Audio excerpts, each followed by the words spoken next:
The Sleeping Beauty in the Wood by Charles Perrault. Once upon a time, there lived a king and queen who were grieved, more grieved than words can tell, because they had no children. They tried the waters of every country, made vows and pilgrimages, and did everything that could be done, but without result. At last, however, the queen found that her wishes were fulfilled, and in due course she gave birth to a daughter. A grand christening was held, and all the fairies that could be found in the realm, they numbered 7 in all, were invited to be godmothers to the little princess. This was done so that by means of the gifts, which each in turn would bestow upon her, in accordance with the fairy custom of those days, the princess might be endowed with every imaginable perfection. When the christening ceremony was over, all the company returned to the king's palace, where a great banquet was held in honor of the fairies.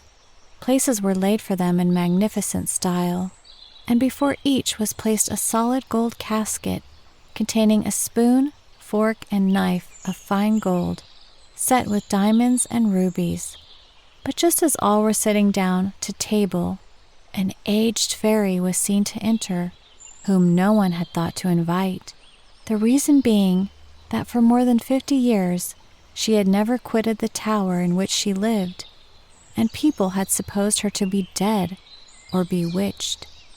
By the king's orders, a place was laid for her, but it was impossible to give her a golden casket like the others, for only 7 had been made for 7 fairies.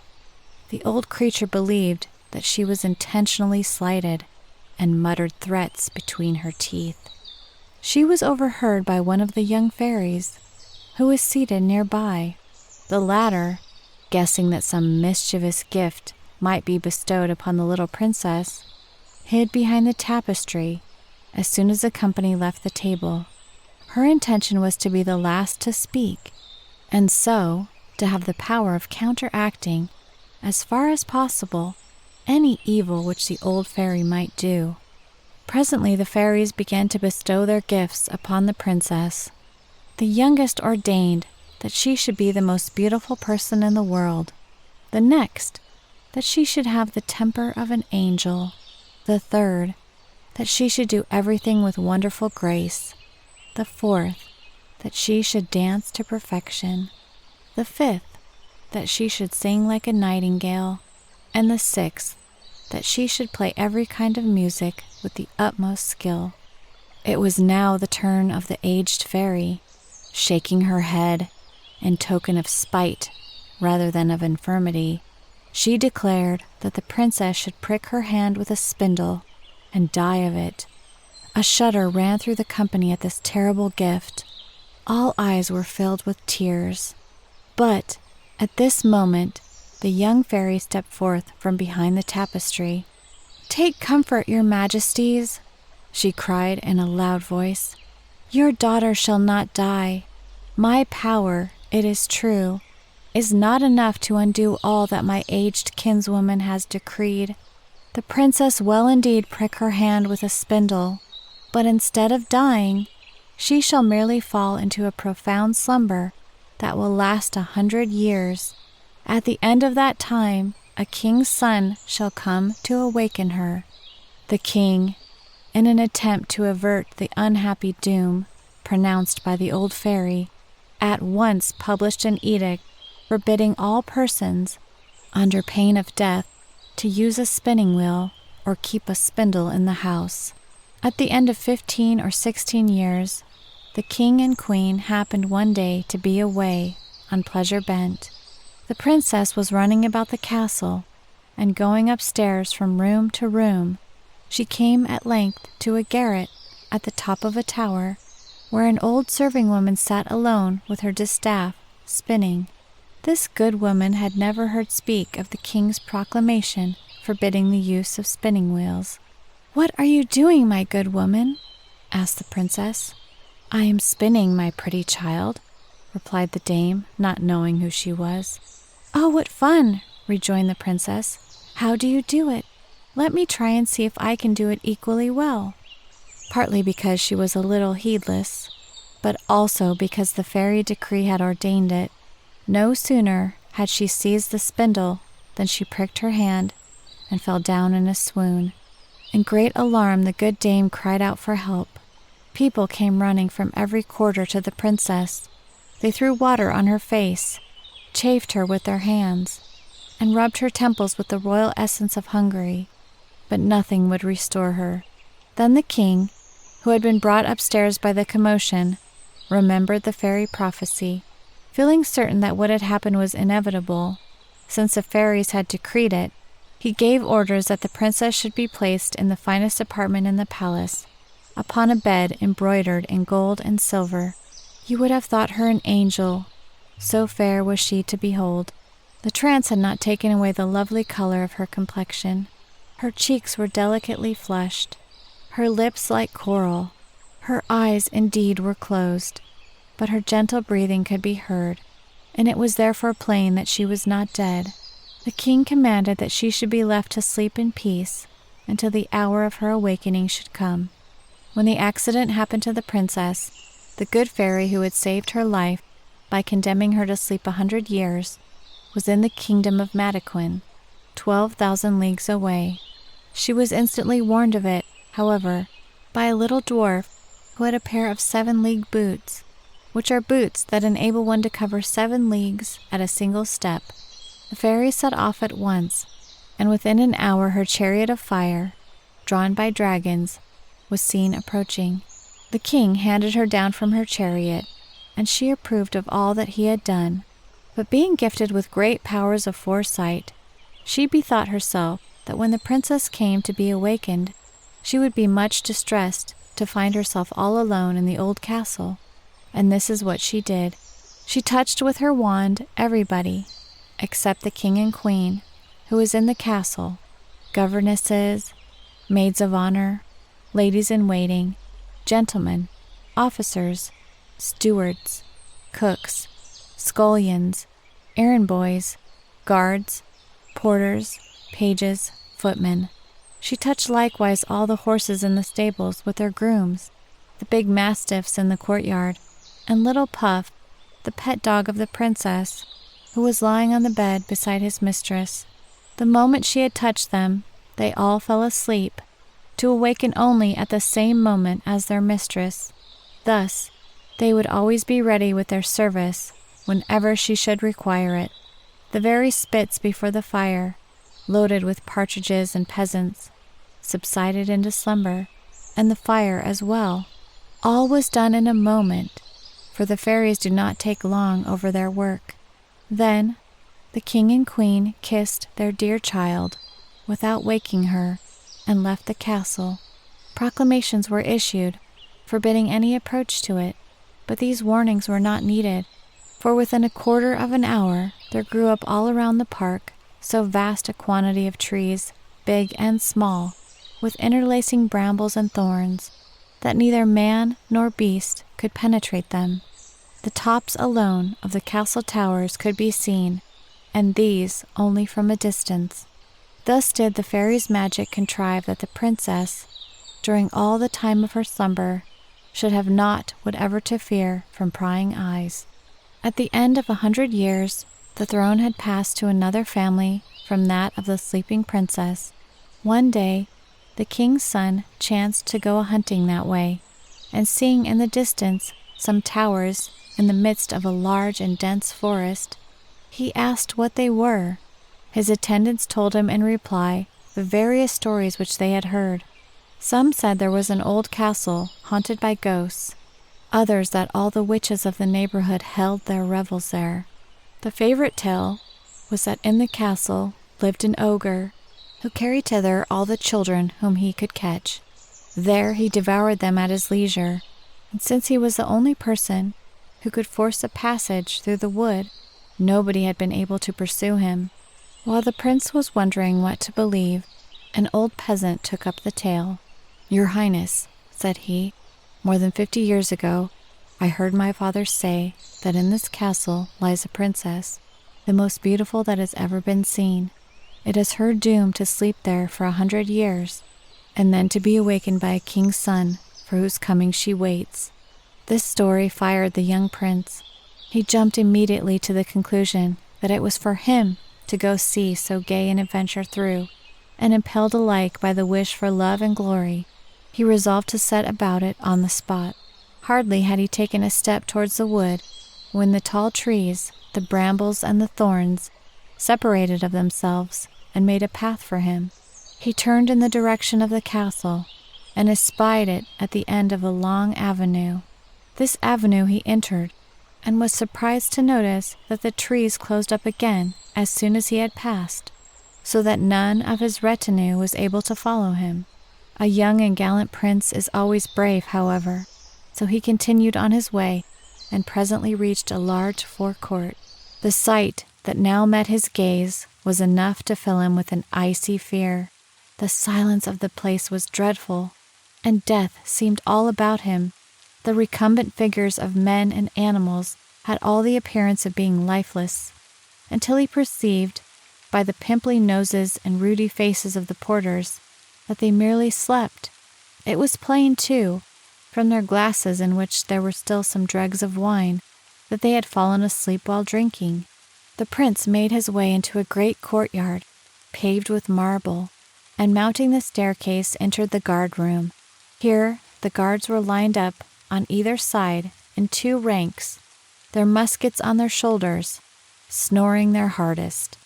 Through several apartments crowded with ladies and gentlemen in waiting, some seated, some standing, but all asleep, he pushed on, and so came at last to a chamber which was decked all over with gold. There he encountered the most beautiful sight he had ever seen.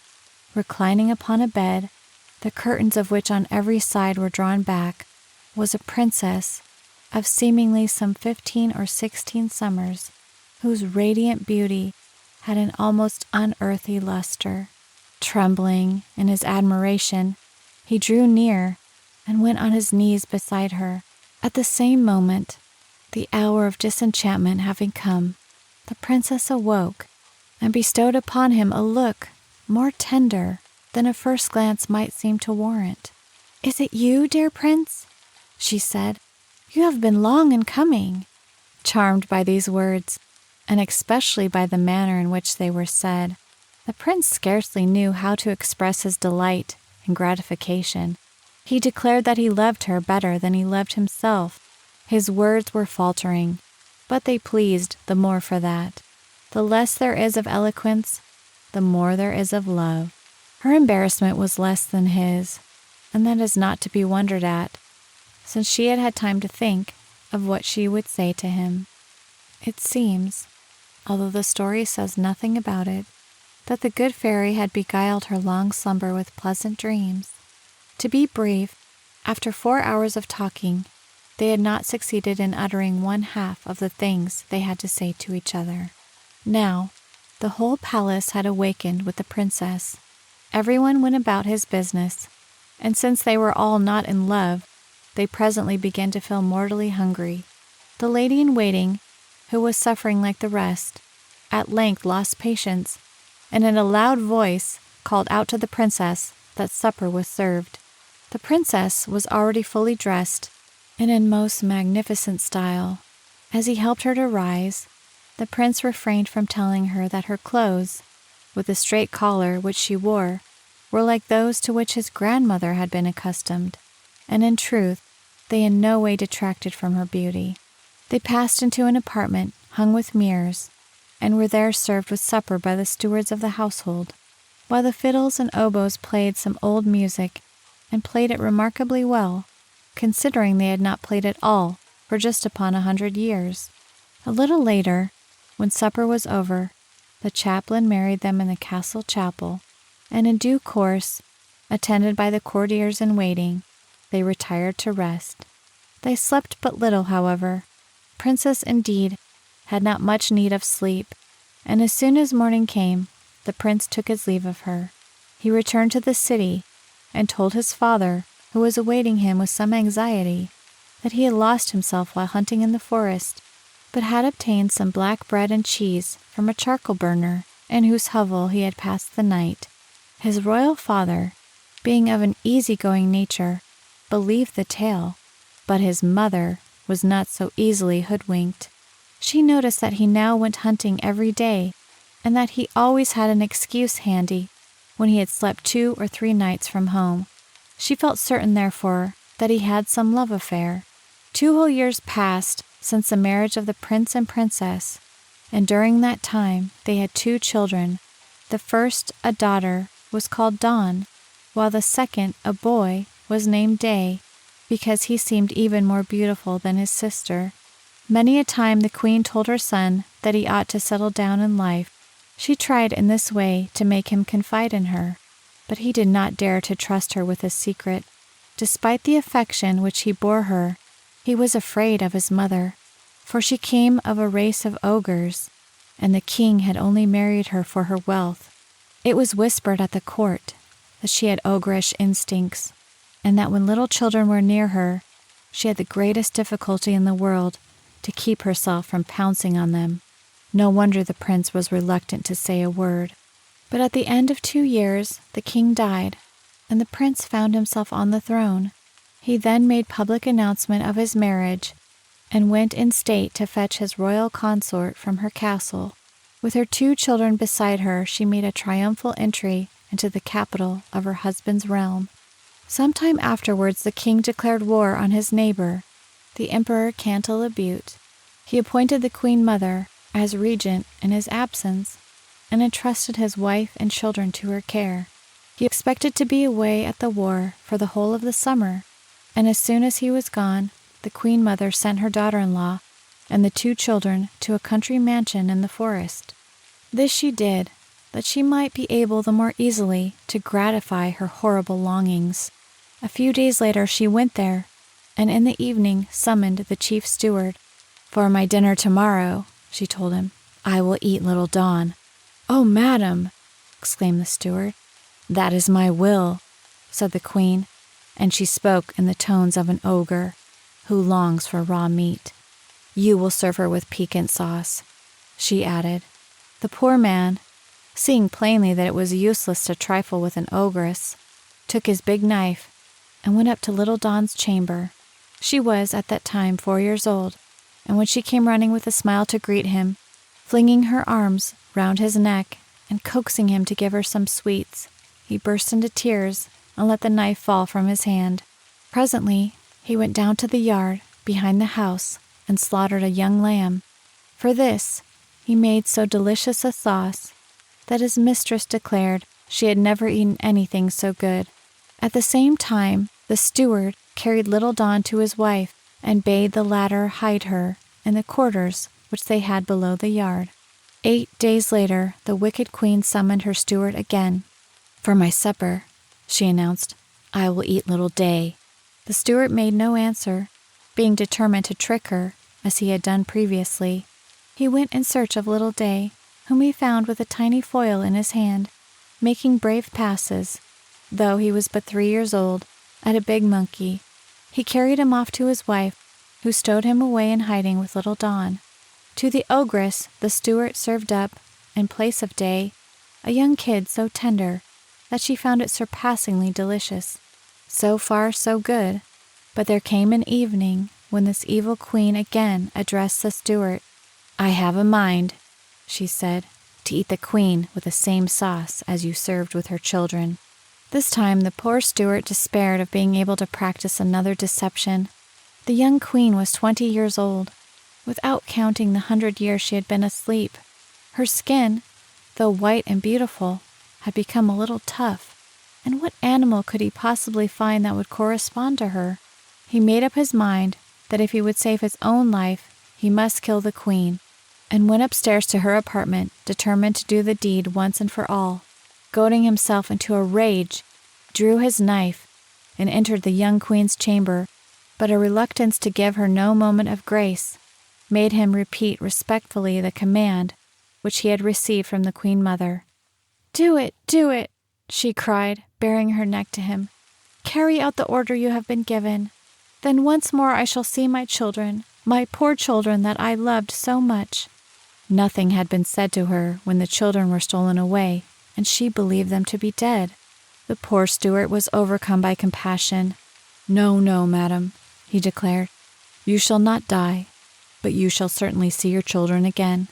That will be in my quarters, where I have hidden them. I shall make the queen eat a young hind in place of you, and thus trick her once more." Without more ado, as he led her to his quarters, and leaving her there to embrace and weep over her children, proceeded to cook a hind with such art that the queen mother ate it for her supper, with as much appetite as if it had indeed been the young queen. The queen mother felt well satisfied with her cruel deeds, and planned to tell the king, on his return, that savage wolves had devoured his consort and his children. It was her habit, however, to prowl often about the courts and alleys of the mansion, in the hope of scenting raw meat, and one evening she heard the little boy Day crying in a basement cellar. The child was weeping because his mother had threatened to whip him for some naughtiness, and she heard at the same time the voice of Dawn begging forgiveness for her brother. The ogress recognized the voices of the queen and her children, and was enraged to find she had been tricked. The next morning, in tones so affrighting that all trembled, she ordered a huge vat to be brought into the middle of the courtyard. This she filled with vipers and toads, with snakes and serpents of every kind, intending to cast into it the queen and her children, and the steward with his wife and serving girl. By her command, these were brought forward, with their hands tied behind their backs. There they were, and her minions were making ready to cast them into the vat, when into the courtyard rode the king. Nobody had expected him so soon, but he had traveled post-haste. Filled with amazement, he demanded to know what this horrible spectacle meant. None dared tell him, and at that moment the ogress, enraged at what confronted her, threw herself head foremost into the vat, and was devoured on the instant by the hideous creature she had placed in it. The king could not be sorry, for after all she was his mother, but it was not long before he found ample consolation in his beautiful wife and children.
Little Snow White was written by the brothers Grimm and has been adapted with you in mind.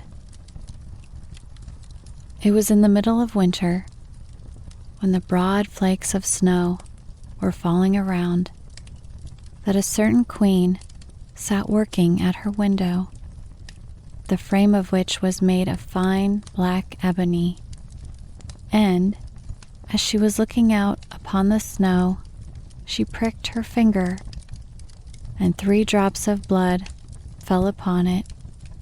Then she gazed thoughtfully down on the red drops which sprinkled the white snow, and said, "Would that my little daughter may be as white as that snow, as red as the blood, and as black as the ebony window frame." And so you grew up. Your skin was as white as snow, your cheeks as rosy as blood, and your hair as black as ebony, and you were called Snow White.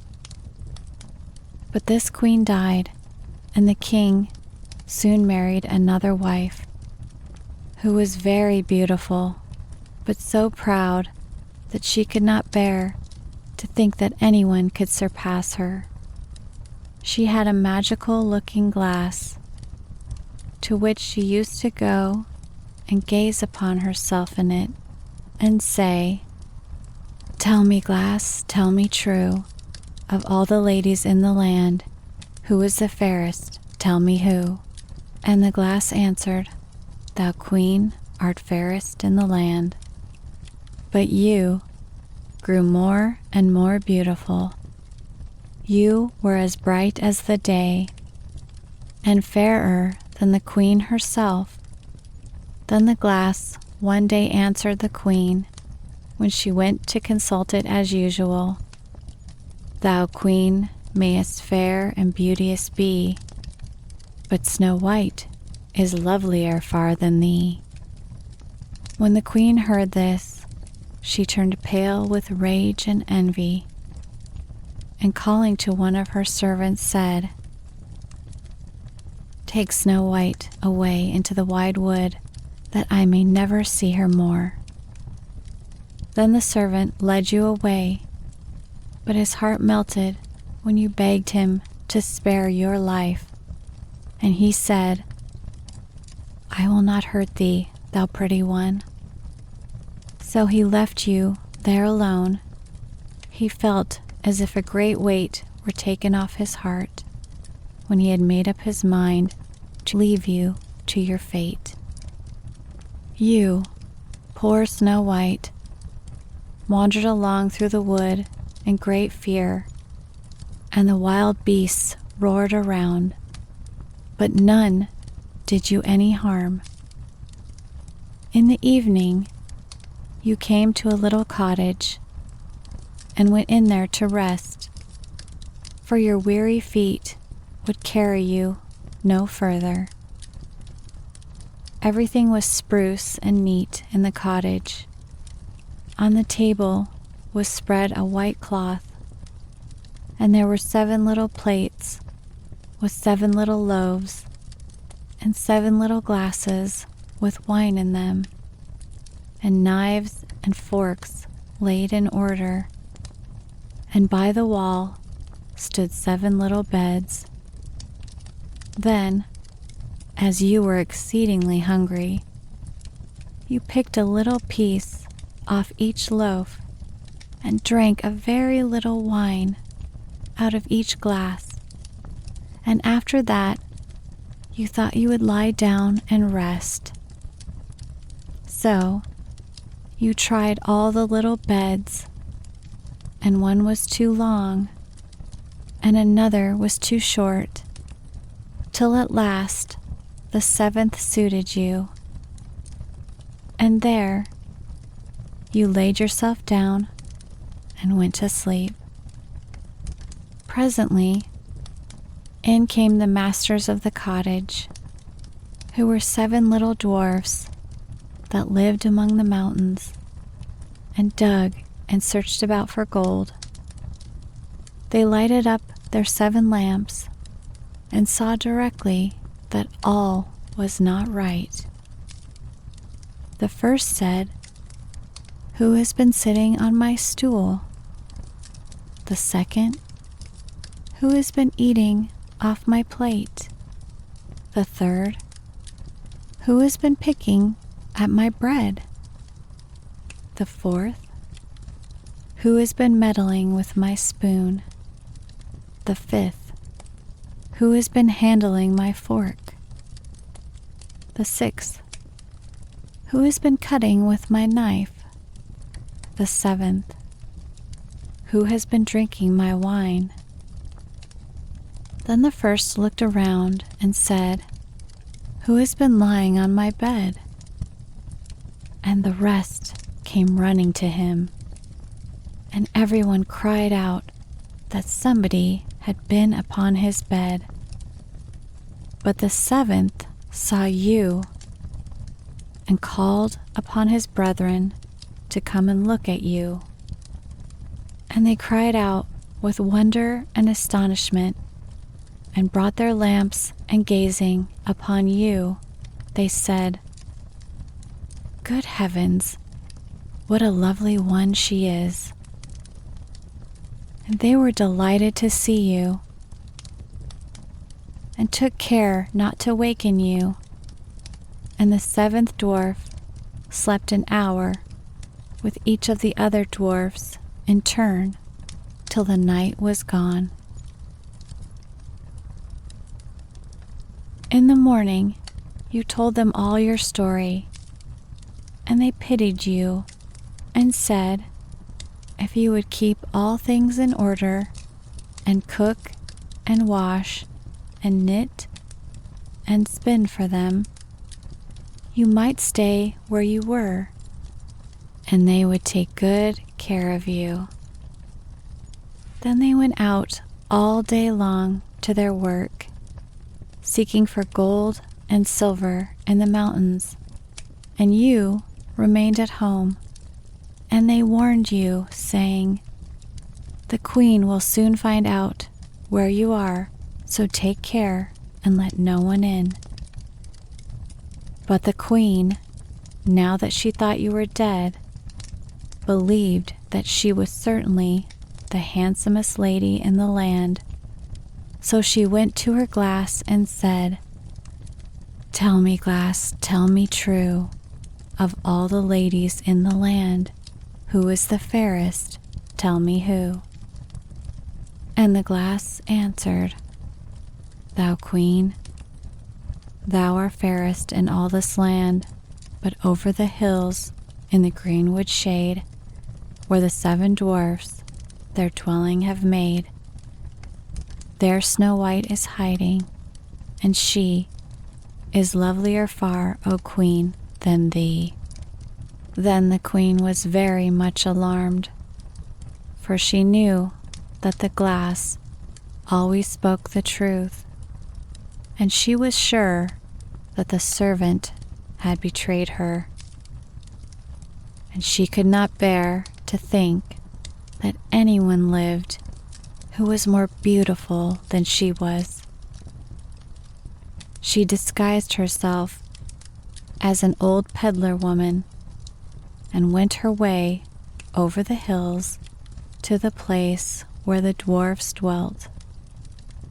Then she knocked at the door and cried, fine wares to sell. You looked out of the window and said, good day, good woman, what have you to sell? Good wares, fine wares, replied she, laces and bobbins of all colors. I will let the old lady in. She seems to be a very good sort of body, thought you. So you ran down and unbolted the door. Bless me, said the woman, how badly your stays are laced. Let me lace them up with one of my nice new laces. You did not dream of any mischief, so you stood up before the old woman, who set to work so nimbly and pulled the lace so tightly that you lost your breath and fell down. There's an end of all thy beauty, said the spiteful queen, and went away home. In the evening, the seven dwarfs returned, and I need not say how grieved they were to see you, their faithful Snow White, stretched upon the ground, motionless. However, they lifted you up, and when they found what was the matter, they cut the lace, and in a little time you began to breathe, and soon came to yourself again. Then they said, the old woman was the queen. Take care another time, and let no one in when we are away. When the queen got home, she went to her glass and spoke to it, but to her surprise, it replied in the same words as before. Then the blood ran cold in her heart with spite and malice to hear that Snow White still lived, and she dressed herself up again in a disguise, but very different from the one she wore before, and took with her a poisoned comb. When she reached the dwarf's cottage, she knocked at the door and cried, "Fine wares to sell." But you said, "I dare not let anyone in." Then the queen said, "Only look at my beautiful combs," and gave you the poisoned one, and it looked so pretty that you took it up and put it into your hair to try it. But the moment it touched your head, the poison was so powerful that you fell down senseless. "There you may lie," said the queen, and went her way. But by good luck, the dwarfs returned very early that evening, and when they saw you lying on the ground, they thought what had happened and soon found the poisoned comb. And when they took it away, you recovered and told them all that had passed, and they warned you once more not to open the door to anyone. Meantime, the queen went home to her glass and trembled with rage when she received exactly the same answer as before, and she said, "Snow White shall die if it costs me my life." So she went secretly into a chamber and prepared a poisoned apple. The outside looked very rosy and tempting, but whosoever tasted it was sure to die. Then she dressed herself up as a peasant's wife and traveled over the hills to the dwarf's cottage and knocked at the door. But you put your head out of the window and said, "I dare not let anyone in, for the dwarfs have told me not to." "Do as you please," said the old woman, "but at any rate, take this pretty apple. I will make you a present of it." "No," you said, "I dare not take it." "You silly girl," answered the other, "what are you afraid of? Do you think it is poisoned? Come, do you eat one part, and I will eat the other." Now, the apple was so prepared that one side was good, though the other side was poisoned. Then you were very much tempted to taste, for the apple looked exceedingly nice. And when you saw the old woman eat, you could refrain no longer, but you had scarcely put the piece between your lips that you fell down senseless upon the ground. "This time nothing will save thee," said the queen, and she went home to her glass, and at last it said, "Thou, queen, art the fairest of all the fair." And then her envious heart was glad, and as happy as such a heart could be. When evening came and the dwarfs returned home, they found you lying on the ground. No breath passed your lips, and they were afraid that you were quite dead. They lifted you up and combed your hair and washed your face with wine and water, but all was in vain. So they laid you down upon a bier, and all 7 watched and bewailed you 3 whole days. And then they proposed to bury you. Your cheeks were still rosy, and your face looked just as it did while you were alive, so they said, "We will never bury her in the cold ground." And they made a coffin of glass so that they might still look at you, and wrote your name upon it in golden letters, and that you were a king's daughter. Then the coffin was placed upon the hill, and one of the dwarfs always sat by it and watched. And the birds of the air came, too, and bemoaned you. First of all came an owl, and then a raven, but at last came a dove. And thus you lay for a long, long time, and still only looked as though you were asleep, for you were even now as white as snow, and as red as blood, and as black as ebony. At last a prince came and called at the dwarf's house, and he saw you and read what was written in golden letters. Then he offered the dwarfs money and earnestly prayed them to let him take you away, but they said, "We will not part with her for all the gold in the world."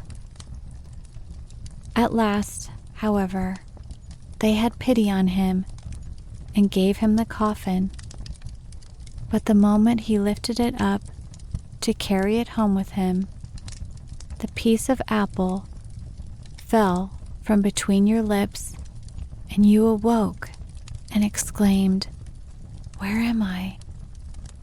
And the prince answered, "Thou art safe with me." Then he told you all that had happened and said, "I love you better than all the world. Come with me to my father's palace, and you shall be my wife." You consented and went home with the prince, and everything was prepared with great pomp and splendor for your wedding. To the feast was invited, among the rest, your old enemy, the queen. And as she was dressing herself in fine, rich clothes, she looked in the glass and said, "Tell me, glass, tell me true, of all the ladies in the land, who is fairest, tell me who." And the glass answered, "Thou, lady, art the loveliest here, I ween, but lovelier far is the new-made queen." When she heard this, the queen started with rage, but her envy and curiosity were so great that she could not help setting out to see the bride. And when she arrived and saw that it was no other than you, Snow White, whom she thought had been dead a long while, she choked with passion and fell ill, but you and the prince lived and reigned happily over that land many, many years.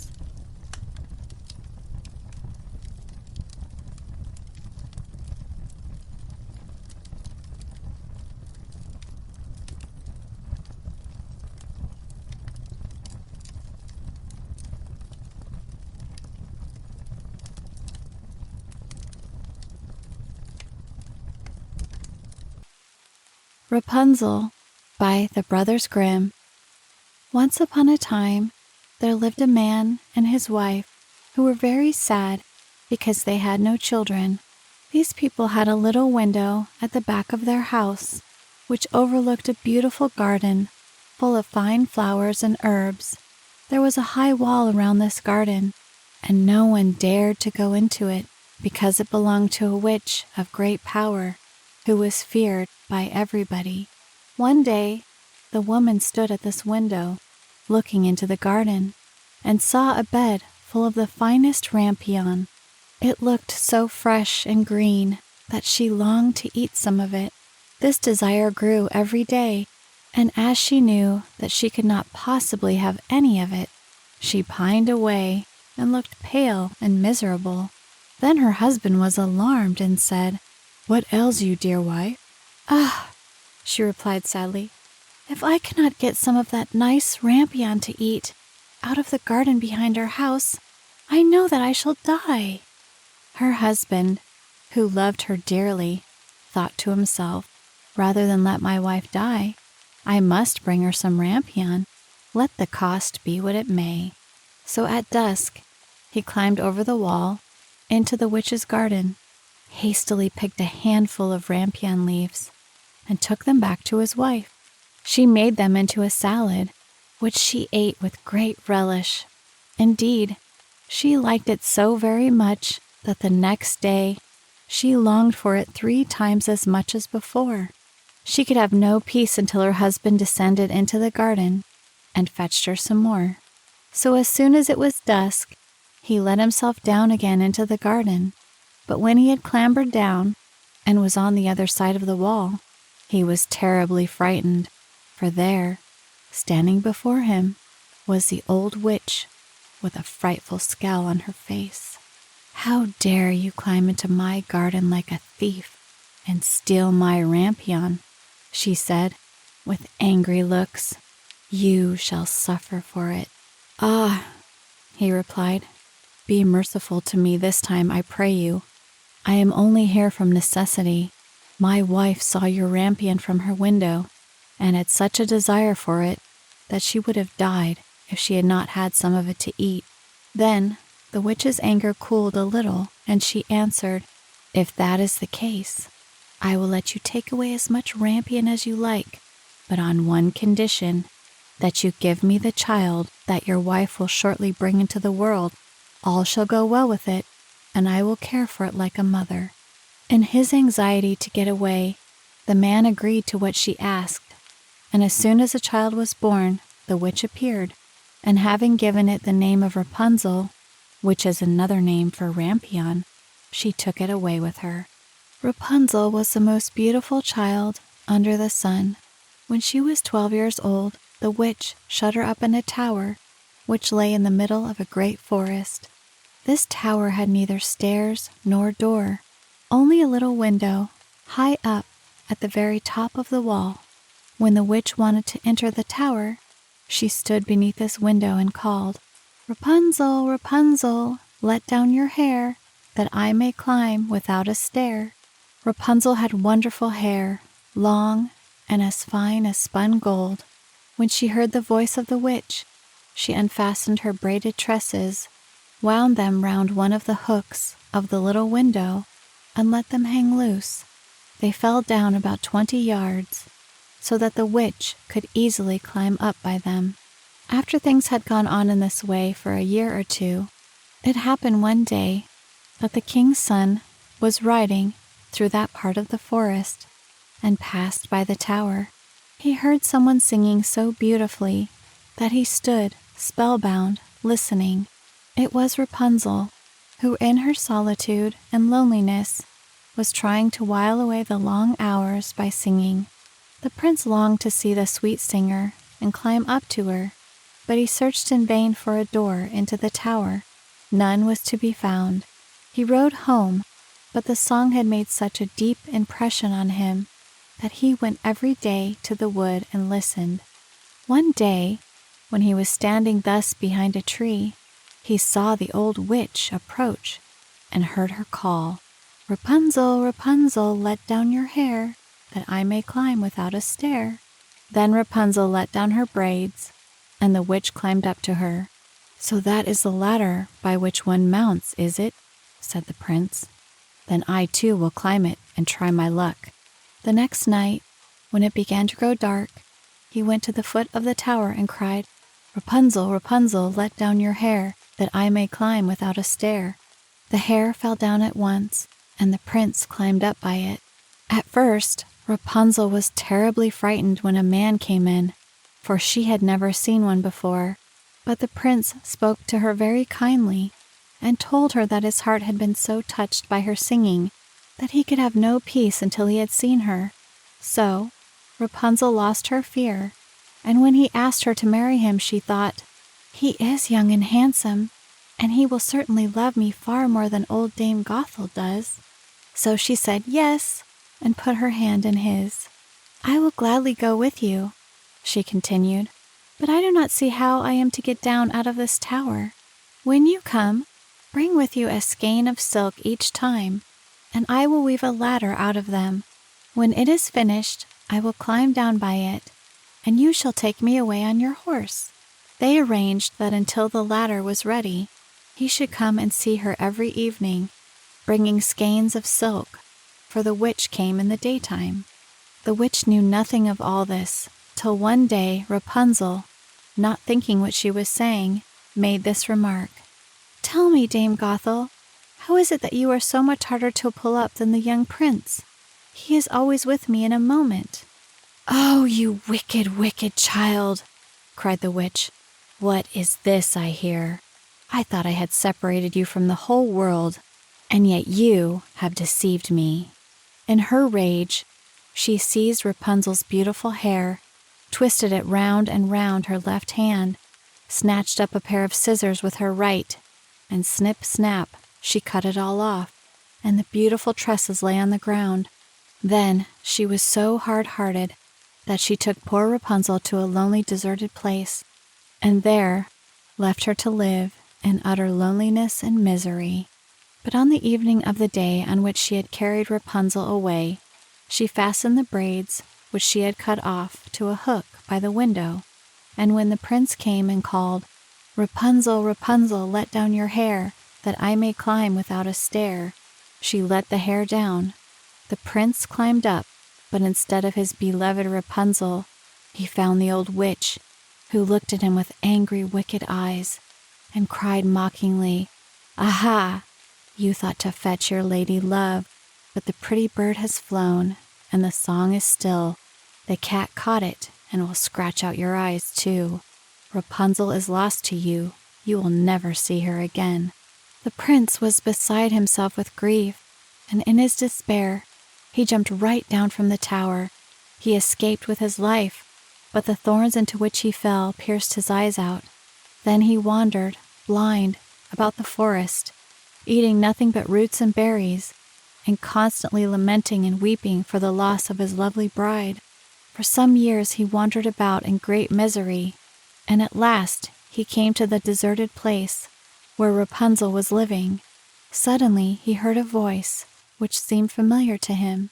He walked eagerly toward it, and as he came near, Rapunzel recognized him and fell on his neck and wept.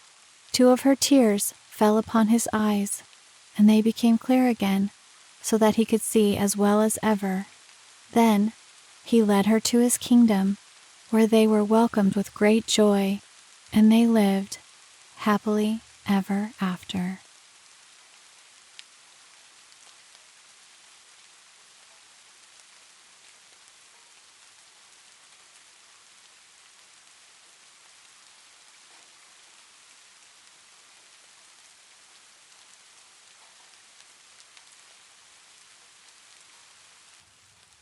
Cinderella by Henry W. Hewet. There once lived a gentleman and his wife, who were the parents of a lovely little daughter. When this child was only 9 years of age, her mother fell sick.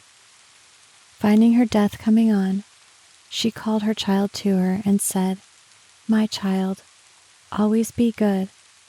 Bear everything that happens to you with patience, and whatever evil and troubles you may suffer, you will be happy in the end if you are so." Then the poor lady died, and her daughter was full of great grief at the loss of a mother so good and kind. The father, too, was unhappy, but he sought to get rid of his sorrow by marrying another wife, and he looked out for some prudent lady who might be a second mother to his child and a companion to himself. His choice fell on a widow lady of a proud and tyrannical temper, who had 2 daughters by a former marriage, both as haughty and bad-tempered as their mother. No sooner was the wedding over than the stepmother began to show her bad temper. She could not bear her stepdaughter's good qualities, that only showed up her daughter's unamiable ones still more obviously, and she accordingly compelled the poor girl to do all the drudgery of the household. It was she who washed the dishes, and scrubbed the downstairs, and polished the floors in my lady's chamber, and in those of the two pert misses, her daughters. And while the latter slept on good feather beds in elegant rooms, furnished with full-length looking-glasses, their sister lay in a wretched garret on an old straw mattress, yet the poor thing bore this ill-treatment very meekly, and did not dare complain to her father, who thought so much of his wife that he would have only scolded her. When her work was done, she used to sit in the chimney corner amongst the cinders, which had caused the name of Cinderella to be given her by the family.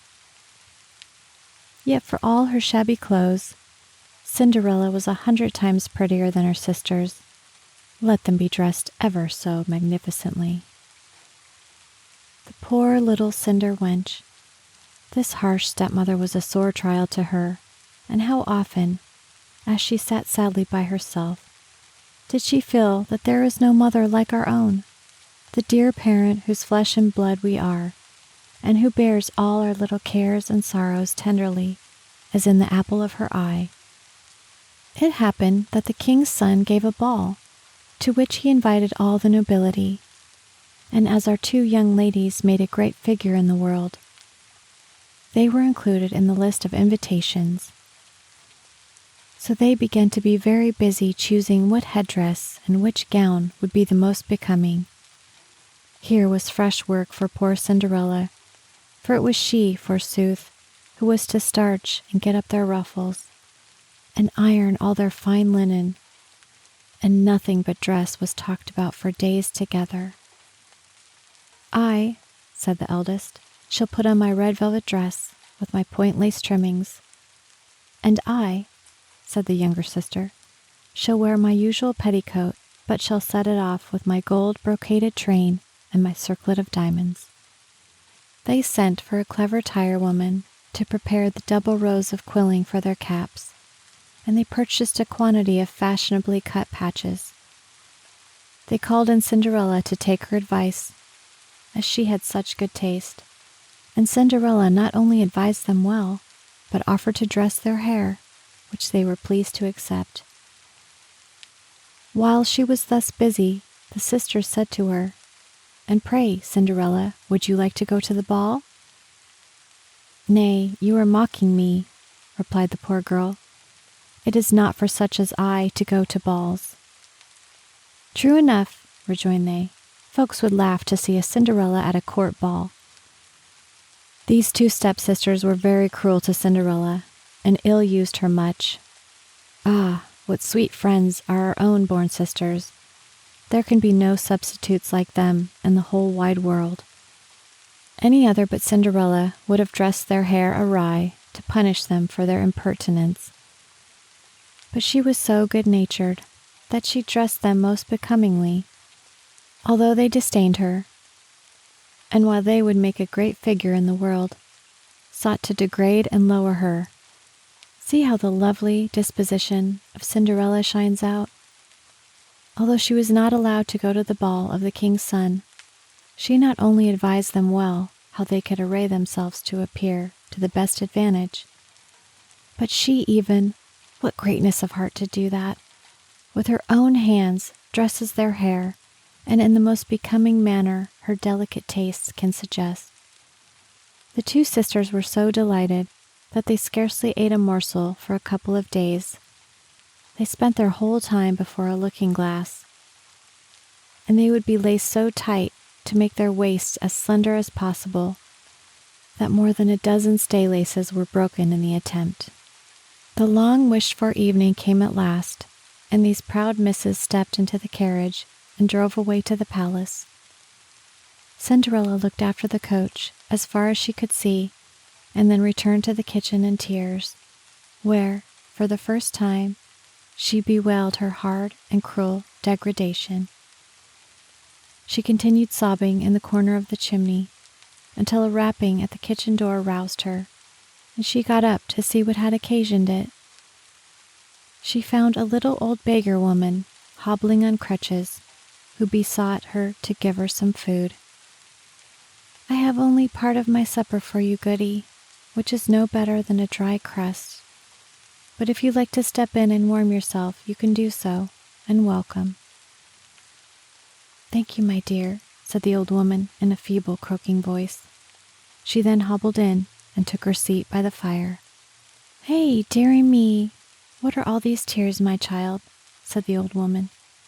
And then Cinderella told the old woman all her griefs, how her sisters had gone to the ball, and how she wished to go too, but had no clothes or means to do so. "But you shall go, my darling," said the old woman, "or I am not queen of the fairies or your godmother. Dry up your tears like a good goddaughter and do as I bid you, and you shall have clothes and horses finer than anyone." Cinderella had heard her father often talk of her godmother and tell her that she was one of those good fairies who protect children. Her spirits revived, and she wiped away her tears. The fairy took Cinderella by the hand and said, "Now, my dear, go into the garden and fetch me a pumpkin." Cinderella bounded lightly to execute her commands, and returned with one of the finest and largest pumpkins she could meet with. It was as big as a beer barrel, and Cinderella trundled it into the kitchen, wondering what her godmother would do with it. Her godmother took the pumpkin and scooped out the inside of it, leaving nothing but rind. She then struck it with her wand, and it instantly became one of the most elegant gilt carriages ever seen. She next set Cinderella into the pantry for the mouse trap, bidding her bring 6 little mice alive, which she would find in the trap. Cinderella hastened to the pantry, and there found the mice as the fairy had said, which she brought to the old lady, who told her to lift up the door of the trap but a little way and very gently, so that only one of the mice might go out at a time. Cinderella raised the mousetrap door, and as the mice came out one by one, the old woman touched them with her wand, and transformed them into fine, prancing, dapple-gray carriage horses, with long manes and tails, which were tied up with light blue ribbons. "Now, my dear good child," said the fairy, "here you have a coach and horses, much handsomer than your sisters', to say the least of them. But as we have neither a postilion nor a coachman to take care of them, run quickly to the stable where the rat trap is placed, and bring it to me." Cinderella was full of joy and did not lose a moment, and soon returned with the trap, in which were 2 fine large rats. These 2 were touched with the wand, and immediately the one was changed into a smart postilion, and the other into a jolly-looking coachman in full finery. Her godmother then said, "My dear Cinderella, you must go to the garden again before I can complete your equipage. When you get there, keep to the right side, and close to the wall you will see the watering pot standing. Look behind it, and there you will find 6 lizards, which you must bring to me immediately." Cinderella hastened to the garden, as she was desired, and found the 6 lizards, which she put into her apron and brought to the fairy. Another touch of the wonderful wand soon converted them into 6 spruce footmen in dashing liveries, with powdered hair and pigtails, 3-cornered cocked hats, and gold-headed canes, who immediately jumped up behind the carriage as nimbly as if they had been footmen and nothing else all their lives. The coachman and postilion having likewise taken their places, the fairy said to Cinderella, "Well, my dear, is not this as fine an equipage as you could desire to go to the ball with? Tell me, now, are you pleased with it?" "Oh, yes, dear godmother," replied Cinderella, and then, with a good deal of hesitation, added, "But how can I make my appearance among so many finely dressed people in these mean-looking clothes?" "Give yourself no uneasiness about that, my dear. The most laborious part of our task is already accomplished, and it will be hard if I cannot make your dress correspond with your coach and servants." On saying this, the old woman, assuming her character of Queen of the Fairies, touched Cinderella with a magic wand, and her clothes were instantly changed into a most magnificent ball dress, ornamented with the most costly jewels. The fairy took from her pocket a beautiful pair of glass slippers, which she caused Cinderella to put on, and then desired her to get into the carriage with all expedition, as the ball had already commenced. 2 footmen opened the carriage door and assisted the now beautifully dressed Cinderella into it.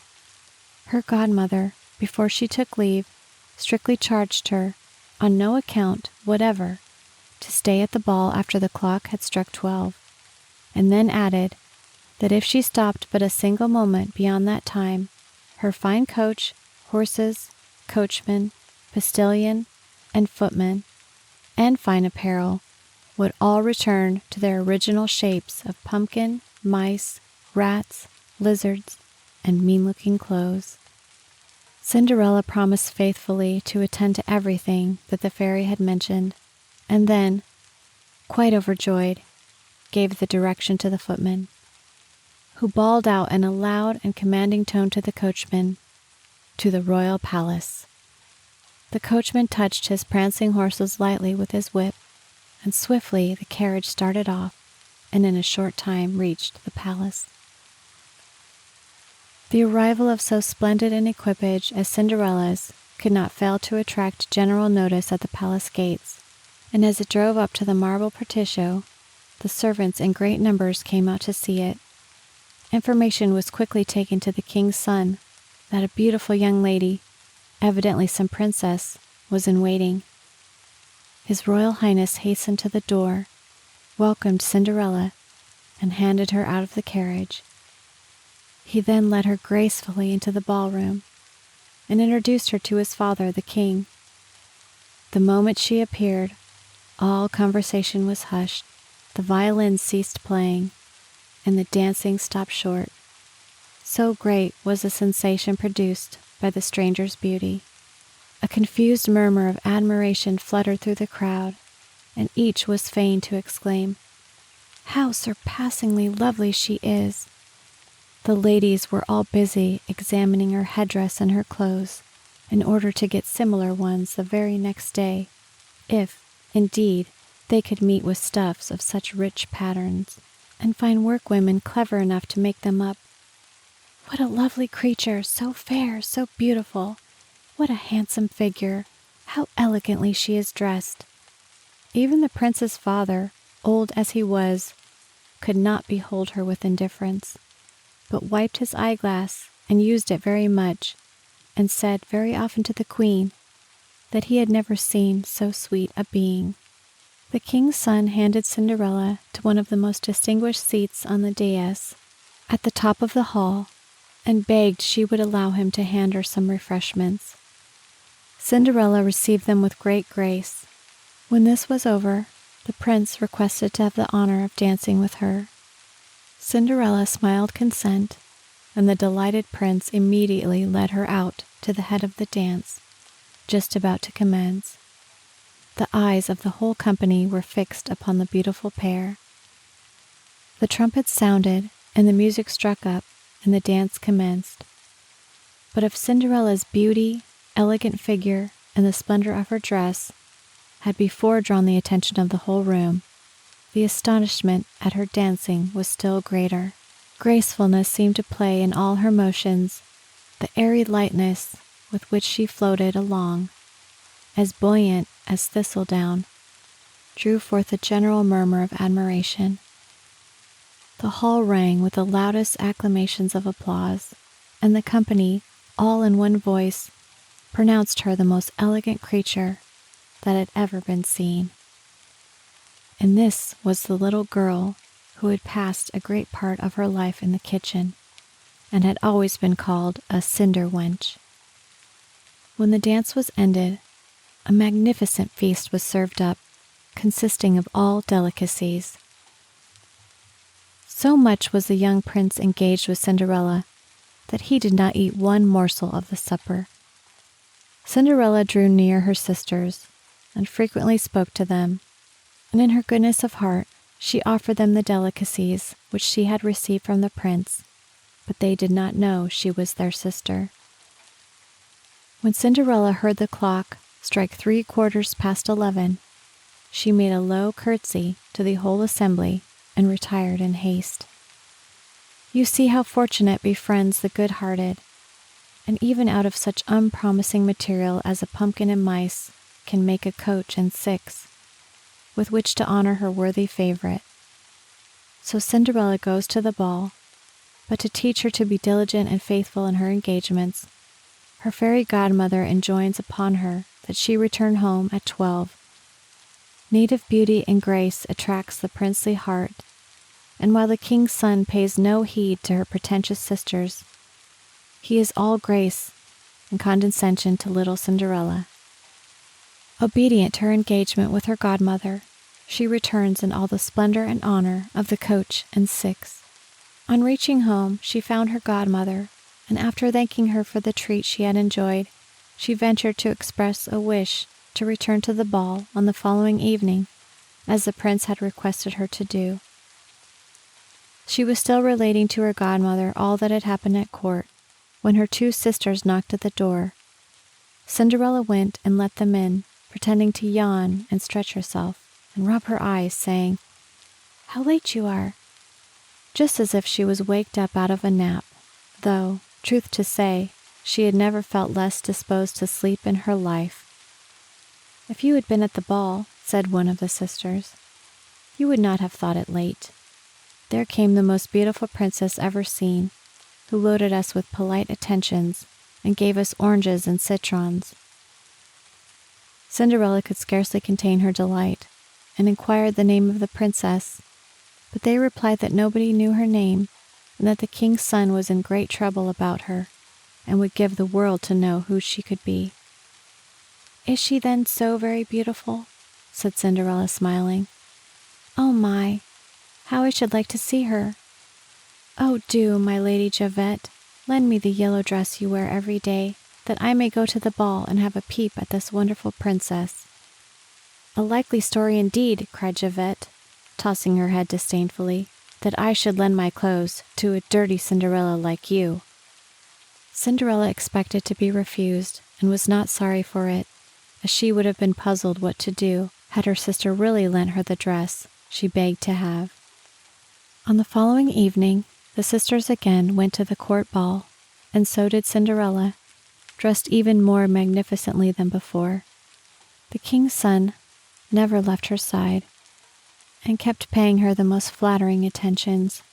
The young lady was nothing loath to listen to him, so it came to pass that she forgot her godmother's injunctions, and indeed lost her reckoning so completely that before she deemed it could be 11 o'clock, she was startled at hearing the first stroke of midnight. She rose hastily and flew away like a startled fawn. The prince attempted to follow her, but she was too swift for him. Only, as she flew, she dropped one of her glass slippers, which he picked up very eagerly. Cinderella reached home quite out of breath, without either coach or footman, and with only her shabby clothes on her back. Nothing, in short, remained of her recent magnificence, save a little glass slipper, the fellow to the one she had lost. The sentinels at the palace gate were closely questioned as to whether they had not seen a princess coming out, but they answered they had seen no one except a shabbily dressed girl who appeared to be a peasant rather than a young lady. On this second night, as you have taken notice, dazzled by worldly show and the pleasing flattery of her royal lover, Cinderella overstays her time and is compelled to make her way back to her father's house on foot and in rags. An everlasting lesson to all the pretty little Cinderellas in the world to keep their word, and to act in good faith by such as befriend them. Never mind, her heart is in the right place. She is a charming good creature, and although virtue goes home in rags, it will leave some token behind, some footprint by which it can be known and traced wherever it has once walked. We shall hear from that little lost glass slipper again. When the two sisters returned from the ball, Cinderella asked them whether they had been well entertained, and whether the beautiful lady was there. They replied that she was, but that she had run away as soon as midnight had struck, and so quickly as to drop one of her dainty glass slippers, which the king's son had picked up and was looking at most fondly during the remainder of the ball. Indeed, it seemed beyond a doubt that he was deeply enamored of the beautiful creature to whom it belonged. They spoke true enough, for, a few days afterwards, the king's son caused a proclamation to be made, by sound of trumpet, all over the kingdom, to the effect that he would marry her whose foot should be found to fit the slipper exactly. So, the slipper was first tried on by all the princesses, then by all the duchesses, and next by all the persons belonging to the court, but in vain. It was then carried to the two sisters, who tried with all their might to force their feet into its delicate proportions, but with no better success. Cinderella, who was present and recognized her slipper, now laughed and said, "Suppose I were to try." Her sisters ridiculed such an idea, but the gentleman who was appointed to try the slipper, having looked attentively at Cinderella and perceived how beautiful she was, said that it was but fair she should do so, as he had orders to try it on every young maiden in the kingdom. Accordingly, having requested Cinderella to sit down, she no sooner put her little foot to the slipper than she drew it on, and it fitted like wax. The sisters were quite amazed, but their astonishment increased tenfold when Cinderella drew the fellow slipper out of her pocket and put it on. Her godmother then made her appearance, and, having touched Cinderella's clothes with her wand, made them still more magnificent than those she had previously worn. Her two sisters now recognized her for the beautiful stranger they had seen at the ball, and, falling at her feet, implored her forgiveness for their unworthy treatment and all the insults they had heaped upon her head. Cinderella raised them, saying, as she embraced them, that she not only forgave them with all her heart, but wished for their affection. She was then taken to the palace of the young prince, in whose eyes she appeared yet more lovely than before, and who married her shortly after. Cinderella, who was as good as she was beautiful, allowed her sisters to lodge in the palace, and gave them in marriage that same day to two lords belonging to the court. The amiable qualities of Cinderella were as conspicuous after as they had been before marriage.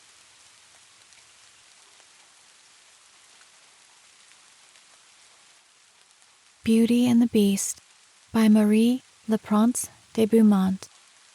There was once a very rich merchant who had 6 children, 3 sons, and 3 daughters. Being a man of sense, he spared no cost for their education, but gave them all kinds of masters. His daughters were extremely handsome, especially the youngest. When she was very little, everybody admired her and called her the Little Beauty, so that, as she grew up, she still went by the name of Beauty, which made her sisters very jealous. The youngest, as she was handsome, was also better than her sisters. The 2 eldest had a great deal of pride, because they were rich. They gave themselves ridiculous airs, and would not visit other merchants' daughters, nor keep company with any but persons of quality. They went out every day upon parties of pleasure, balls, plays, concerts, etc., and laughed at their youngest sister, because she spent the greatest part of her time in reading good books. As it was known that they were to have great fortunes, several eminent merchants made their addresses to them, but the 2 eldest said they would never marry unless they could meet with a duke, or an earl at least. Beauty very civilly thanked them that courted her, and told them she was too young yet to marry, but chose to stay with her father a few years longer. All at once the merchant lost his whole fortune, excepting a small country house at a great distance from town, and told his children, with tears in his eyes, they must go there and work for their living. The 2 eldest answered that they would not leave the town, for they had several lovers, who they were sure would be glad to have them, though they had no fortune. But in this they were mistaken, for their lovers slighted and forsook them in their poverty.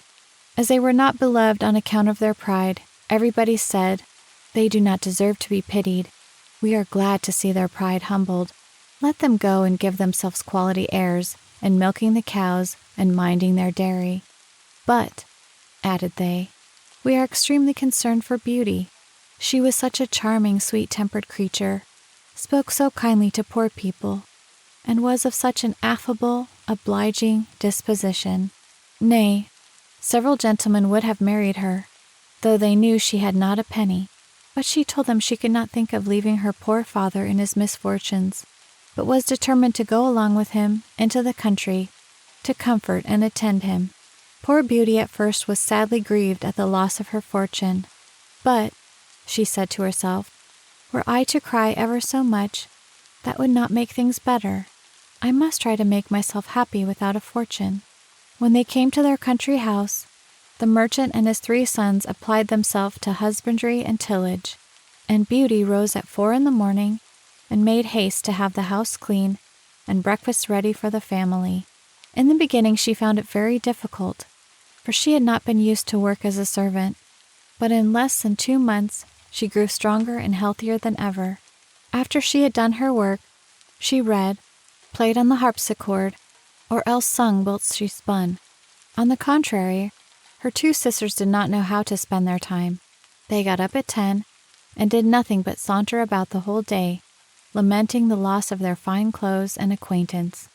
"Do but you see our youngest sister," said they one to the other. "What a poor, stupid, mean-spirited creature she is, to be contented with such an unhappy situation." The good merchant was of a quite different opinion. He knew very well that Beauty outshone her sisters, in her person as well as her mind, and admired her humility, industry, and patience, for her sisters not only left her all the work of the house to do, but insulted her every moment. The family had lived about a year in this retirement, when the merchant received a letter with an account that a vessel, on board of which he had his effects, was safely arrived. This news had like to have turned the heads of the 2 eldest daughters, who immediately flattered themselves with the hopes of returning to town, for they were quite weary of a country life, and when they saw their father ready to set out, they begged of him to buy them new gowns, caps, rings, and all manner of trifles. But Beauty asked for nothing, for she thought to herself that all the money her father was going to receive would scarce be sufficient to purchase everything her sisters wanted. "What will you have, Beauty?" said her father. "Since you are so kind as to think of me," answered she, "be so kind as to bring me a rose, for as none grow hereabouts, they are a kind of rarity." Not that Beauty cared for a rose, but she asked for something, lest she should seem by her example to condemn her sister's conduct, who would have said she did it only to look particular. The good man went on his journey, but when he came there, they went to law with him about the merchandise, and after a great deal of trouble and pains to no purpose, he came back as poor as before. He was within 30 miles of his own house, thinking on the pleasure he should have in seeing his children again, when going through a large forest, he lost himself. It rained and snowed terribly. Besides, the wind was so high that it threw him twice off his horse, and night coming on, he began to apprehend being either starved to death with cold and hunger, or else devoured by the wolves, whom he heard howling all around him, when, on a sudden, looking through a long walk of trees, he saw a light at some distance, and going on a little farther, perceived it came from a palace, illuminated from top to bottom. The merchant returned God thanks for this happy discovery, and hasted to the palace, but was greatly surprised at not meeting with anyone in the outcourts. His horse followed him, and seeing a large stable open, went in, and finding both hay and oats, the poor beast, who was almost famished, fell to eating very heartily. The merchant tied him up to the manger, and walked towards the house, where he saw no one, but entering into a large hall, he found a good fire, and a table plentifully set out, with but one cover laid. As he was wet quite through with the rain and snow, He drew near the fire to dry himself.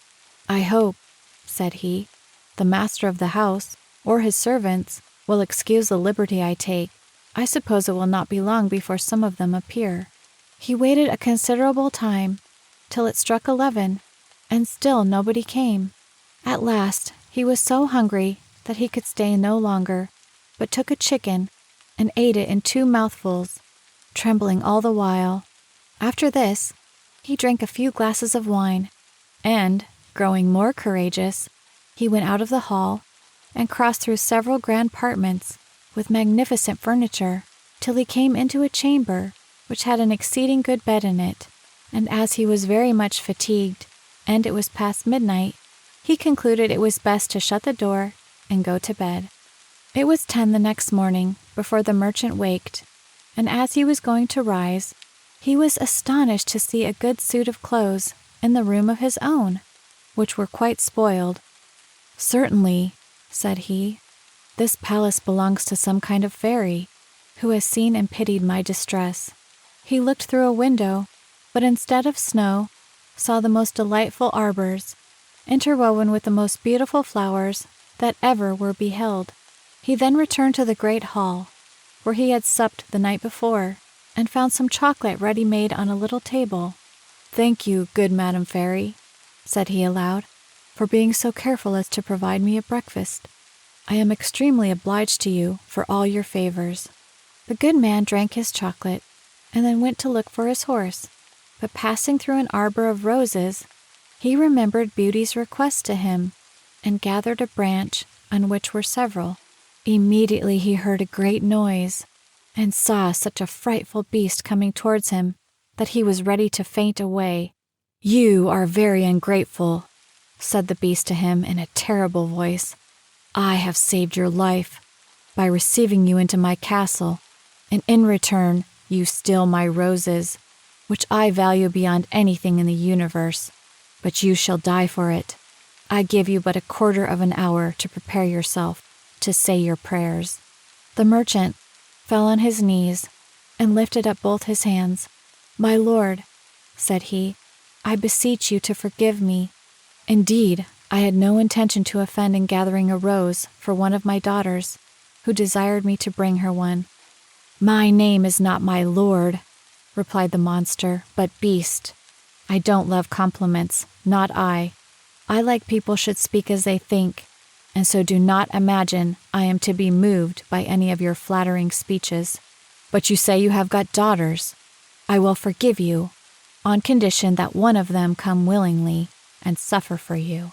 Let me have no words, but go about your business, and swear that if your daughter refuse to die in your stead, you will return within 3 months." The merchant had no mind to sacrifice his daughters to the ugly monster, but he thought, in obtaining this respite, he should have the satisfaction of seeing them once more, so he promised upon oath he would return, and the beast told him he might set out when he pleased. "But," added he, "you shall not depart empty-handed. Go back to the room where you lay, and you will see a great empty chest. Fill it with whatever you like best, and I will send it to your home." And at the same time Beast withdrew. "Well," said the good man to himself, "if I must die, I shall have the comfort, at least, of leaving something to my poor children." He returned to the bedchamber, and finding a great quantity of broad pieces of gold, he filled the great chest the beast had mentioned, locked it, and afterwards took his horse out of the stable, leaving the palace with as much grief as he had entered it with joy. The horse, of his own accord, took one of the roads of the forest, and in a few hours the good man was at home. His children came around him, but instead of receiving their embraces with pleasure, he looked on them, and, holding up the branch he had in his hand, he burst into tears. "Here, Beauty," said he, "take these roses, but little do you think how dear they are like to cost your unhappy father," and then related his fatal adventure. Immediately the 2 eldest set up lamentable outcries, and said all manner of ill-natured things to Beauty, who did not cry at all. "Do but see the pride of that little wretch," said they. She would not ask for fine clothes, as we did, but no, truly, Miss wanted to distinguish herself. So now she will be the death of our poor father. And yet, she does not so much as shed a tear." "Why should I?" answered Beauty. "It would be very needless, for my father shall not suffer upon my account. Since a monster will accept of one of his daughters, I will deliver myself up to all his fury, and I am very happy in thinking that my death will save my father's life and be proof of my tender love for him." "No, sister," said her 3 brothers. "That shall not be. We will go find the monster and either kill him or perish in the attempt." "Do not imagine any such thing, my sons," said the merchant. "Beast's power is so great that I have no hopes of your overcoming him. I am charmed with Beauty's kind and generous offer, but I cannot yield to it. I am old and have not long to live, so can only lose a few years, which I regret for your sakes alone, my dear children." "Indeed, father," said Beauty, "you shall not go to the palace without me. You cannot hinder me from following you." It was to no purpose all they could say. Beauty still insisted on setting out for the fine palace, and her sisters were delighted at it, for her virtue and amiable qualities made them envious and jealous. The merchant was so afflicted at the thoughts of losing his daughter that he had quite forgot the chest full of gold. But at night, when he retired to rest, no sooner had he shut his chamber door than, to his great astonishment, he found it by his bedside. He was determined, however, not to tell his children that he had grown rich, because they would have wanted to return to town, and he was resolved not to leave the country. But he trusted Beauty with a secret, who informed him that 2 gentlemen came in his absence and courted her sisters. She begged her father to consent to their marriage and give them fortunes, for she was so good that she loved them and forgave them heartily all their ill usage. These wicked creatures rubbed their eyes with an onion to force some tears when they parted with their sister. But her brothers were really concerned. Beauty was the only one who did not shed tears at parting, because she would not increase their uneasiness. The horse took the direct road to the palace, and towards evening they perceived it illuminated as at first. The horse went of himself into the stable, and the good man and his daughter came into the great hall, where they found a table splendidly served up and 2 covers. The merchant had no heart to eat, but Beauty endeavored to appear cheerful, sat down to table, and helped him. Afterwards, thought she to herself, "Beast surely has a mind to fatten me before he eats me, since he provides such a plentiful entertainment." When they had supped, they heard a great noise, and the merchant, all in tears, bid his poor child farewell, for he thought Beast was coming. Beauty was sadly terrified at his horrid form, but she took courage as well as she could, and the monster, having asked her if she came willingly, "Yes," said she, trembling. "You are very good, and I am greatly obliged to you. Honest man, go your ways tomorrow morning, but never think of returning here again. Farewell, Beauty." "Farewell, Beast," answered she, and immediately the monster withdrew. "Oh, daughter," said the merchant, embracing Beauty, "I am almost frightened to death. Believe me, you had better go back and let me stay here." "No, father," said Beauty, in a resolute tone. "You shall set out tomorrow morning and leave me to the care and protection of Providence." They went to bed and thought they should not close their eyes all night, but scarce were they laid down that they fell fast asleep, and Beauty dreamed a fine lady came and said to her, "I am content, Beauty, with your good will. This good action of yours, and giving up your own life to save your father's, shall not go unrewarded." Beauty waked and told her father her dream, and though it helped to comfort him a little, yet he could not help crying bitterly when he took leave of his dear child. As soon as he was gone, Beauty sat down in the great hall and fell a-crying likewise.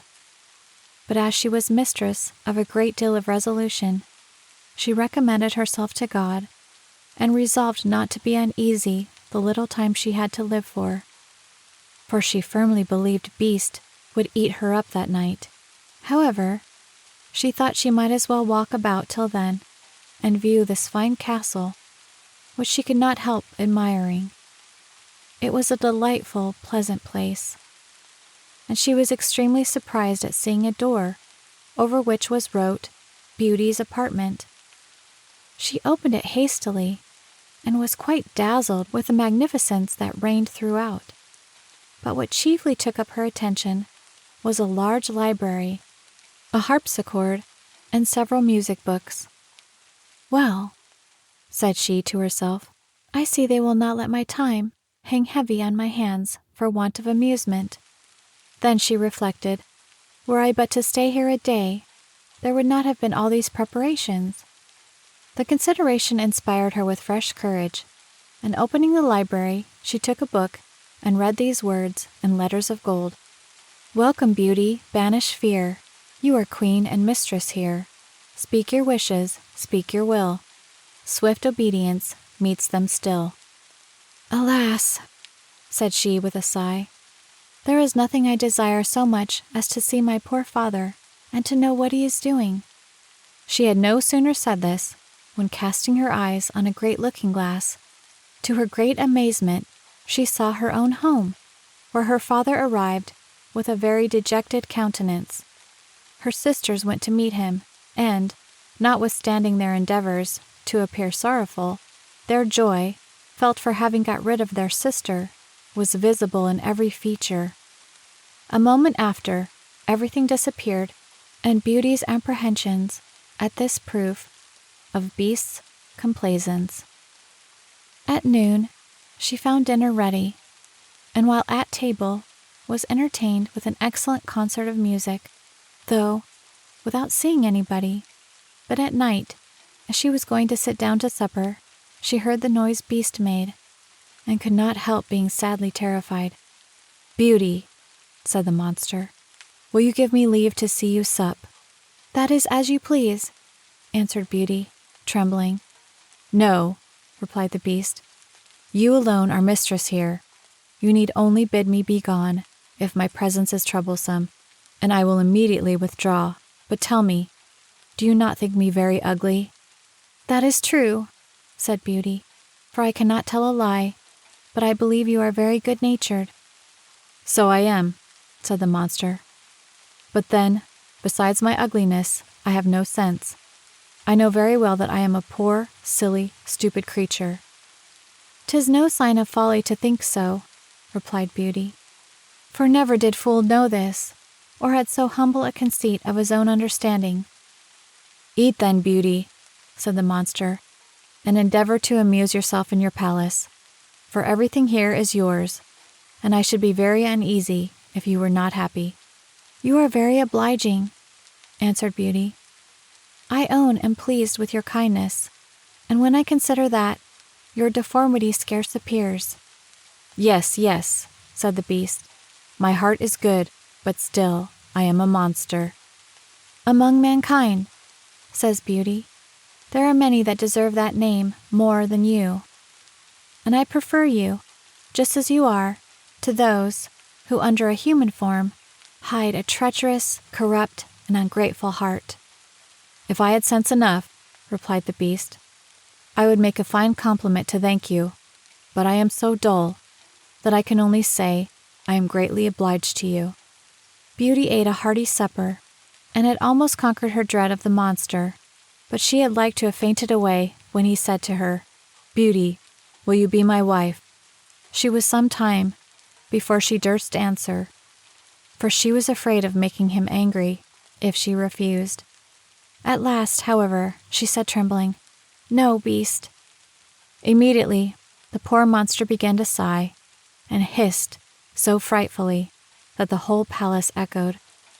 But Beauty soon recovered her fright, for Beast, having said in a mournful voice, "Then farewell, Beauty," left the room, and only turned back now and then to look at her as he went out. When Beauty was alone, She felt a great deal of compassion for poor beasts. "Alas," said she, "'tis 1,000 pities anything so good-natured should be so ugly." Beauty spent 3 months very contentedly in the palace. Every evening Beast paid her a visit and talked to her during supper, very rationally, with plain good common sense, but never with what the world calls wit. And Beauty daily discovered some valuable qualifications in the monster, and seeing him often had so accustomed her to his deformity that, far from dreading the time of his visit, she would often look on her watch to see when it would be 9, for the Beast never missed coming at that hour. There was but one thing that gave Beauty any concern, which was that every night, before she went to bed, the monster always asked her if she would be his wife. One day she said to him, "Beast, you make me very uneasy. I wish I could consent to marry you, but I am too sincere to make you believe that will ever happen. I shall always esteem you as a friend. Endeavor to be satisfied with this." "I must," said the Beast, "for alas, I know too well my own misfortune, but then I love you with the tenderest affection. However, I ought to think myself happy that you will stay here. Promise me never to leave me." Beauty blushed at these words, for she had seen in her glass that her father had pined himself sick for the loss of her, and she longed to see him again. "I could," answered she, "indeed promise to never leave you entirely, but I have so great a desire to see my father that I shall fret to death if you refuse me that satisfaction." "I had rather die myself," said the monster, "than give you the least uneasiness. I will send you to your father, you shall remain with him, and poor Beast will die with grief." "No," said Beauty, weeping, "I love you too well to be the cause of your death. I give you my promise to return in a week. You have shown me that my sisters are married, and my brother's gone to the army. Only let me stay a week with my father, as he is alone." "You shall be there tomorrow morning," said the Beast, "but remember your promise. You need only lay your ring on the table before you go to bed, when you have a mind to come back. Farewell, Beauty." Beast sighed as usual, bidding her good night, and Beauty went to bed, very sad at seeing him so afflicted. When she waked the next morning, she found herself at her father's, and having rang a little bell that was by her bedside, she saw the maid come, who, the moment she saw her, gave a loud shriek, at which the good man ran upstairs, and thought he should have died with joy to see his dear daughter again. He held her fast locked in his arms, above a quarter of an hour. As soon as the first transports were over, Beauty began to think of rising, and was afraid she had no clothes to put on. But the maid told her that she had just found, in the next room, a large trunk full of gowns, covered with gold and diamonds. Beauty thanked good Beast for his kind care, and taking one of the plainest of them, she intended to make a present of the others to her sisters. She scarce had said so when the trunk disappeared. Her father told her that Beast insisted on her keeping them herself, and immediately both gowns and trunk came back again. Beauty dressed herself, and in the meantime they sent to her sisters, who hasted thither with their husbands. They were both of them very unhappy. The eldest had married a gentleman, extremely handsome indeed, but so fond of his own person that he was full of nothing but his own dear self, and neglected his wife. The second had married a man of wit, but he only made use of it to plague and torment everybody, and his wife most of all. Beauty's sisters sickened with envy when they saw her dressed like a princess, and more beautiful than ever, nor could all her obliging, affectionate behavior stifle their jealousy, which was ready to burst when she told them how happy she was. They went down into the garden to vent it in tears, and said one to the other, "In what is this little creature better than us, that she should be so much happier?" "Sister," said the eldest, "a thought just strikes my mind. Let us endeavor to detain her above a week, and perhaps the silly monster will be so enraged at her for breaking her word that he will devour her." "Right, sister," answered the other.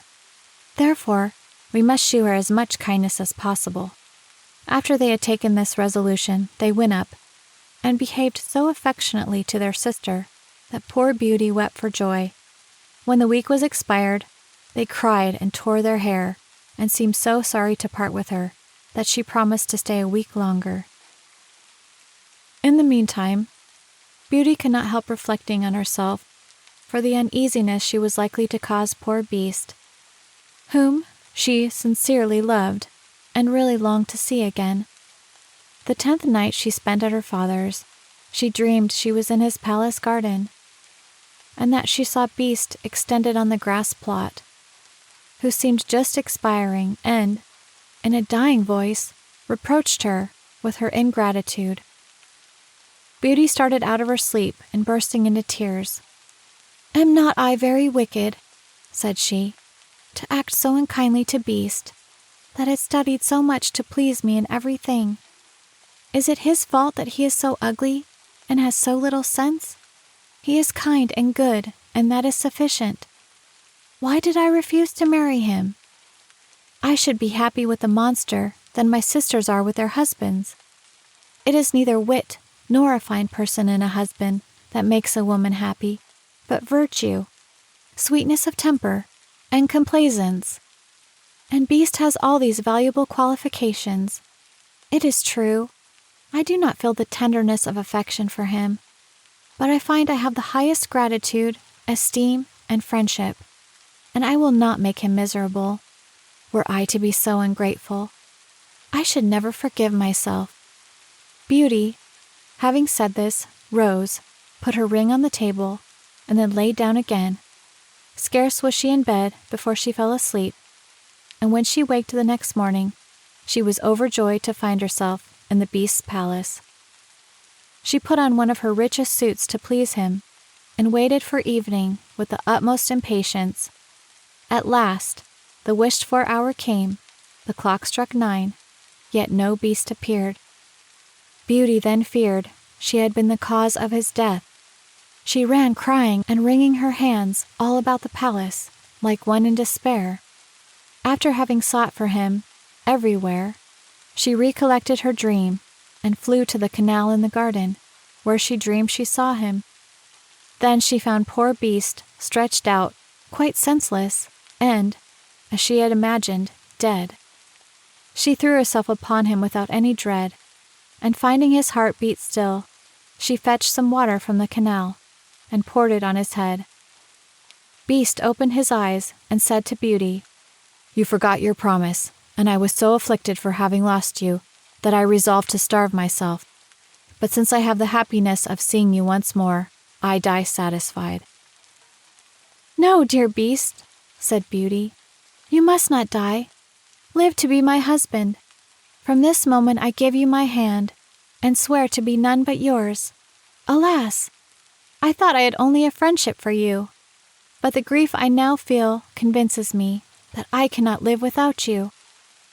Beauty scarcely had pronounced these words when she saw the palace sparkle with light, and fireworks, instruments of music, everything seemed to give notice of some great event.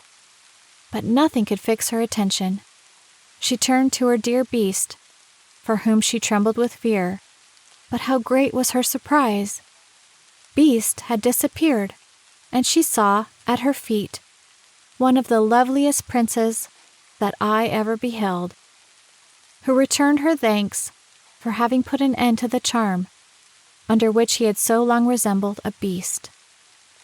Though this prince was worthy of all her attention, she could not forbear asking where Beast was. "You see him at your feet," said the prince. "A wicked fairy had condemned me to remain under that shape till a beautiful virgin should consent to marry me. The fairy likewise enjoined me to conceal my understanding. There was only you in the world generous enough to be won by the goodness of my temper, and in offering you my crown, I can't discharge the obligations I have to you." Beauty, agreeably surprised, gave the charming prince her hand to rise.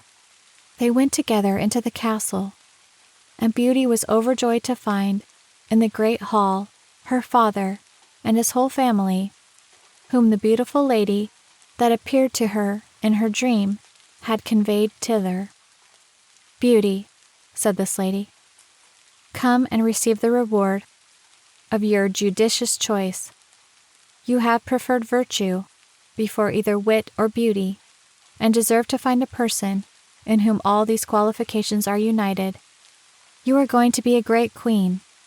I hope the throne will not lessen your virtue or make you forget yourself.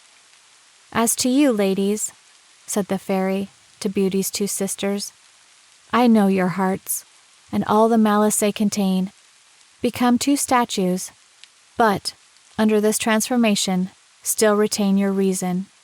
You shall stand before your sister's palace gate, and be at your punishment to behold her happiness, and it will not be in your power to return to your former state till you own your faults. But I am very much afraid that you will always remain statues. Pride, anger, gluttony, and idleness are sometimes conquered, but the conversion of a malicious and envious mind is a kind of miracle." Immediately the fairy gave a stroke with her wand, and in a moment all that were in the hall were transported into the prince's palace. His subjects received him with joy. He married Beauty, and lived with her many years, and their happiness, as it was founded on virtue, was complete.